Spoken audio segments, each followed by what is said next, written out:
All right, joining us now with more facts without fear, the U.S. Surgeon General, Dr. Jerome Adams. Okay, why have we had such confusion? Good evening, Sean. Thank you, sir, for what I know you're working day and night. I know nobody's sleeping. Why has there been so much confusion on the issue of surgical masks? Well, that's a great question, and it's important for the American people to know that the task force always makes recommendations based on the science. And the science originally told us that people who wear masks are not protecting themselves from the virus. We actually recommend that people who have symptoms or people who think they may have a disease to wear a mask so they don't spread it to others. And the WHO, the CDC, and my office all initially stated that. What's changed? Well, what's changed is we found that there are a significant number of people who have asymptomatic spread of the virus. And so the CDC changed its recommendations today, and they now suggest that the general public consider wearing masks when they're going out in public so as not to spread disease to other people, particularly in situations where they may be closer than 6 feet from each other.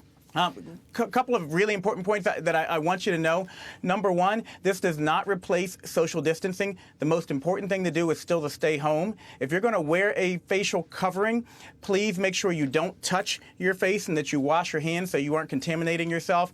And leave the N95s and the surgical mask to the healthcare professionals because they need them to take care of high-risk patients. A cloth facial covering is what the CDC recommends. That works just fine to protect other people from you because we're all in this together. You wear a mask to protect me, and I wear it to protect you, Sean.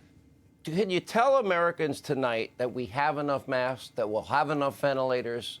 I mean, these are important questions, and I know we've been getting the daily briefings. We know what GM is doing. We know that the Defense Act was utilized by the president for ventilators, and now today as it relates to 3M. But I think what everybody wants to know, like New York, 3,000 cases where I live tonight, new cases today. And Americans just want to know that the equipment is going to be there for frontline workers, those that put themselves on the line. And people want to know that those that get really sick will have the ventilators if they need them. And how important would it be to get enough hydroxychloroquine to New York so that Andrew Cuomo's executive order forcing people into hospitals, when people in consultation with their doctors want to take it, won't have to go to a hospital, which is not necessarily the best place to be? Well, you ask a great question about supplies, and we are working, number one, with the stockpile to make sure places like New York City are getting what they need when they need it. That's not to say that you're going to get 30,000 ventilators. That's to say if you need 200 ventilators tomorrow, we're going to make sure you get 200 ventilators tomorrow so everyone has a ventilator.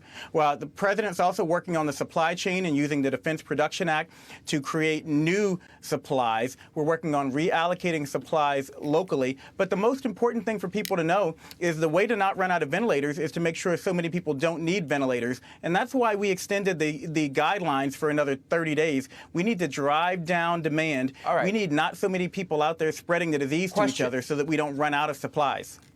I have Dr. Oz on my radio and TV show. We've talked a lot about hydroxychloroquine. You've been reading about it. What are your thoughts?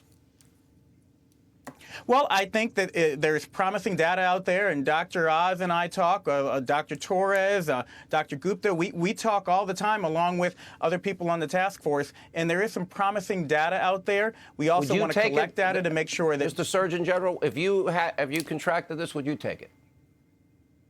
Well, if I contracted it, I wouldn't necessarily take it right away. I would talk to my doctor. I have risk factors, and many people know that I've talked about the fact that I'm pre-diabetic and I have lung disease. I would talk to my doctor and determine whether or not we felt my course was such that I was someone who should take that. But I think every patient should have the opportunity to talk to their doctor about this and make a decision that's right for them, since it's still an experimental drug at this point. All right. At least for this indication. You know, that's a good point. Everybody has their own underlying issues, and consulting your doctor is key on that. All right. Thank you. We hope we can get the equipment that we need at the time we need it. Thank you, sir, for all you're doing.